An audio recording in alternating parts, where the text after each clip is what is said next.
조인섭 변호사의 상담소.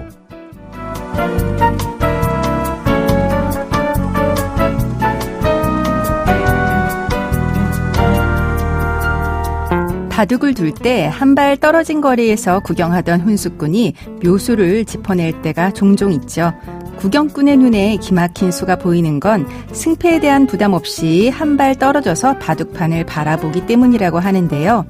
복잡한 일도 한 걸음 떨어져서 바라보면 어떨까요? 조인섭 변호사의 상담소 지금 문을 열겠습니다.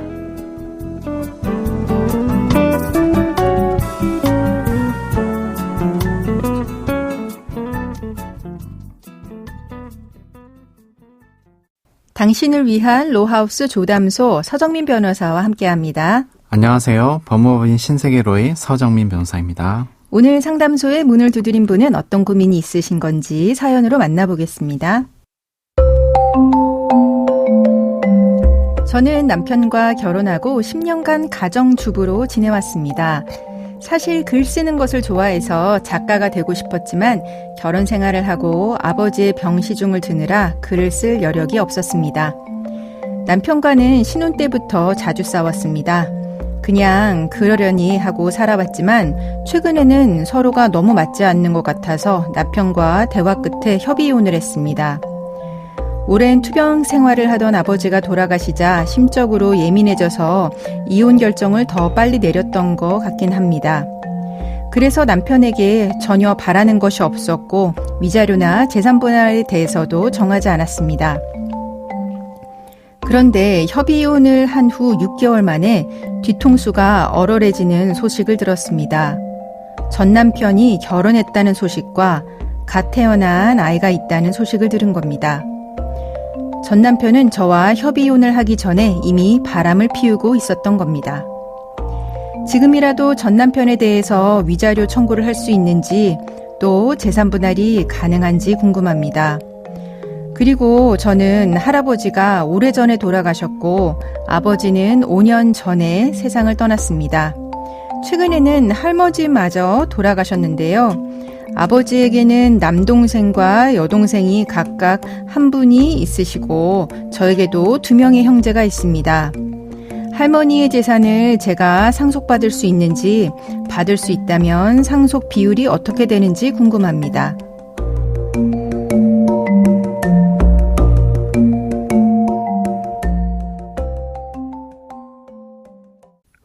네, 이번 사연은 이혼과 상속이 이제 섞인 사연 글이네요. 우선 이혼 부분을 살펴본다면 사연자분은 남편의 부정행위를 모르고 협의이혼을 했습니다. 이혼을 한 이후에 전 남편과 상간녀 사이에 아이가 있었다는 사실까지 알게 되었는데요. 이런 경우에 전 남편에 대해서 위자료 소송이 가능할까요? 네, 안타까운 경우인데요. 배우자의 부정행위에 대하여 알지 못한 채 협의이혼을 하였다면 이에 대하여 이혼 후에도 전 배우자에 대하여 위자료 소송이 가능합니다. 뿐만 아니라 상간녀에 대해서도 위자료 소송이 가능합니다. 네, 그러니까 이혼을 한 경우다라고 하더라도 이혼한 때로부터 3년 이내에 이제 전 남편과 상간녀에 대해서 위자료 소송이 가능한 거네요. 그리고 이제 그럼 재산 분할 같은 경우에는 재산 분할 소송을 제기할 경우에 혼인 기간이 10년 이상 되면 무조건 기여도 50%다. 뭐 이런 이야기 하시는 분들도 있는데 10년 되면 기여도가 50%일까요? 네, 우선 협의 이혼 후 재산 분할 소송을 제기할 경우에는 이혼한 날로부터 2년을 경과하기 전에 소송을 제기하여야 합니다. 재산 분할 기여도와 관련하여서도 결혼 후 10년이 되었다고 하더라도 무조건 기여도가 50%가 인정되는 것은 아닙니다. 재산 분할 청구권 제도의 취지는 혼인 중 부부 공동 생활에 있어서 부부가 공동으로 노력하여 이룩한 재산에 대하여 자신이 기여한 부분을 돌려받는다는 것이고 네. 전체 재산에 대한 기여도 기타 모든 사정을 고려해야 한다는 것이 그 내용입니다. 네. 물론 가사노동에 의한 협력에 대하여 기여도를 인정할 수도 있겠지만 이는 개별적인 사안마다 그 정도와 달리 평가될 수 있습니다.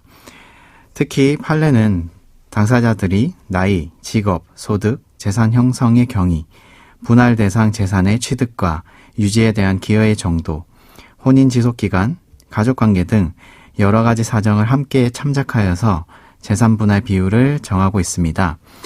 따라서 사연자님의 경우에도 이와 같은 사정들을 면밀히 검토하고 증거를 수집해서 주장을 하게 된다면 인정을 받을 여지가 있습니다. 네, 그러니까 기여도는 여러 가지 상황을 고려해서 인정해 주는 거기 때문에 혼인기간 10년 이상이라고 해서 반드시 50% 기여도가 인정된다, 이거는 아니라는 이야기네요. 그러면 그거 이외에 지금 사연자분이 궁금해하시는 게 하나 더 있습니다. 사연자분은 아버지가 먼저 돌아가셨고 최근에 친할머니께서도 돌아가신 상황이에요. 이런 경우에 이제 사연자분은 친할머니의 재산 상속받을 수 있을까요? 네, 민법은 상속 개시 당시 살아 있었다면 상속인이 될 수 있었던 피상속인의 직계비속 또는 형제 자매가 상속 개시 전에 사망하거나 결격자가 된 경우에 그 직계비속이 있는 때에는 그 직계비속이 사망하거나 결격된 자의 순위에 가름하여 상속인이 될 수 있도록 규정하고 있고, 이를 대습상속제도라고 부릅니다. 네, 그러니까 쉽게 말하자면 사실은 할머니가 돌아가신 경우에는 이제 아버지가 상속을 받을 수 있는 건데, 아버지가 먼저 돌아가셨다라고 하면 아버지를 대신해서 그 자녀분들이 이제 받을 수 있는 게 대습상속제도인 거죠. 네, 맞습니다. 네. 사연자분의 아버지가 친할머니보다 먼저 돌아가셨기 때문에 피상속인의 직계비속인 아버지가 상속 개시 전에 사망한 경우에 해당하므로 사연자분은 돌아가신 아버지의 순위에 가름하여서 대습상속을 받을 수 있습니다. 네, 그러니까 할머니 상속분을 이제 사연자분이 받을 수가 있겠네요.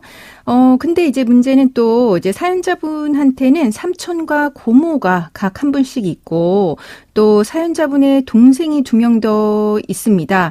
그러니까 아버지 형제가 3명, 나의 형제가 또 3명입니다. 이런 경우에 나의 구체적인 상속분은 어떻게 될까요? 네, 그 대습상속의 경우에는 대습상속인들이 피대습자에게 예정되어 있는 상속분을 상속하게 됩니다. 네. 즉 사연자분과 사연자분의 동생 2명은 피대습자인 아버지의 상속분을 상속하게 되는 것이죠. 사연자분의 아버지에게는 남자 형제 1명과 여자 형제 1명이 존재하고, 즉 삼촌과 고모가 한 분씩 존재하는데, 상속인의 상속분은 균분이 원칙이므로 사연자분의 아버지의 상속분은 남자 형제와 여자 형제분까지 포함을 해서 그 3분의 1 정도가 되게 됩니다. 그렇죠. 자녀가 3명이니까 3분의 1이요. 네, 사연자분은 또 다시 이제 동생 2명이 있기 때문에 다시 아버지의 상속분인 3분의 1 상속분에 대해서 다시 이를 균분으로 상속하게 되므로 사연자분의 상속분은 최종적으로 9분의 1이 되게 됩니다. 네, 그러니까 아버지가 받을 목 3분의 1에서 또 나의 형제들이 또 3명이니까 그걸 또 3분의 1로 이제 나누는 거여서 최종적으로는 9분의 1의 상속분이 있다라고 하는 이야기네요. 그러면 지금까지 상담 내용을 정리해 보자면, 사연자분 같은 경우는 이제 부정행위를 모르고 협의 이혼을 하셨습니다. 이런 경우에 이혼을 한 상황이다라고 하더라도 3년 이내에 전 배우자와 상간녀한테 위자료 청구 소송이 가능하고요.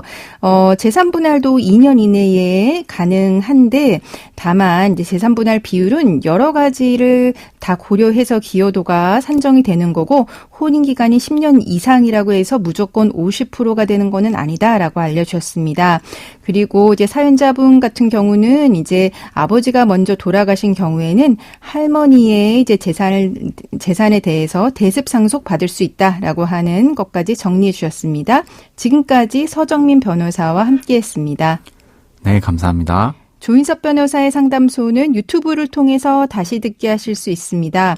궁금한 점이나 건의할 사항이 있으면 댓글을 달아주세요.